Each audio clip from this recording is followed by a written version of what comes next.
That's why we're saying we come here to create jobs for our citizens. Oluvannyuma lw'okuyega abalonzi mu town council y'e Maliba ne Kabatunda mu disitulikiti y'e Kasese, Nandala olukung'aana lwe olwasembyeyo yalukubye mu kisaawe kya Trans Africa Grounds mu Kasese municipality.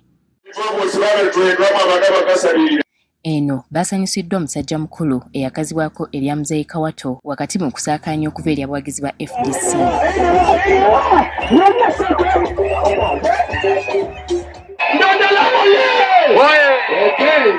Mwogezi ku mwogezi buli omu ng'akakasanga FDC bwekiri ebibiina ebirala e Kasese.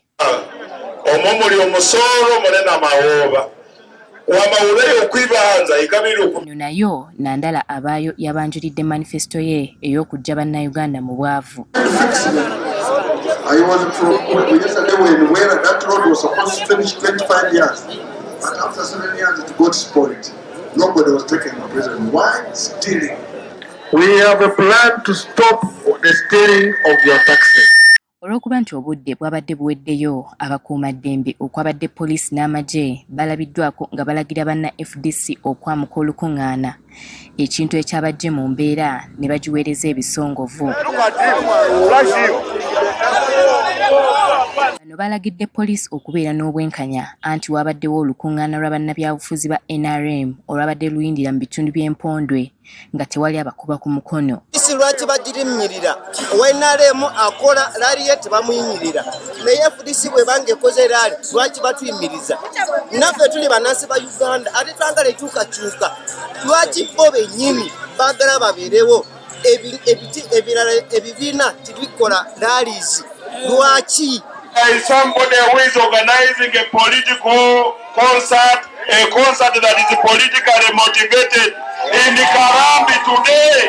Why haven't you gone there to stop that concert? Why are you here disturbing us? Go to Karambi and stop that concert. It is going to be overnight. Let's see you stop that concert. We can go and disconnect Baram. Is doing people overnight and police is leaving him to act with impunity. You must have respect for the law and have equity for everyone. Wano abawagizi ba FDC batayizza poliisi nga tebaagala etuuke awabadde pulezidenti waabwe Nandala n'abakungu abalala mu kibiina. Oluvannyuma lwa Nandala n'abakungu abalala okwamuka olukung'aana luno, wano poliisi yaggyeyo enjala.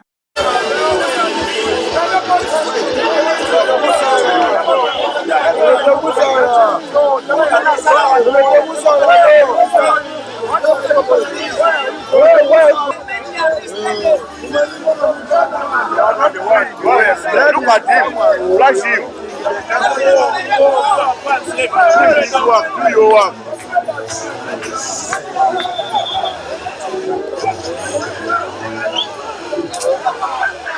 Hello. Yatuuse ne kussa eriragira bannannyini ndongo eyapangisiddwa okwamuka ekifo kino, wabula ne bagisaba okubagumiikiriza baggyewo ebyuma byabwe.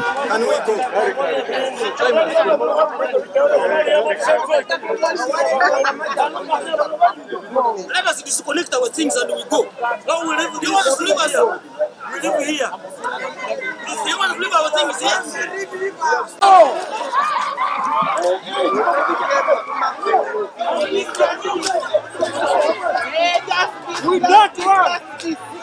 Kyokka twalabiddeawo ng'omu ku bavubuka bano atwalibwa wakati w'ensambagire okuva eri abasirikale.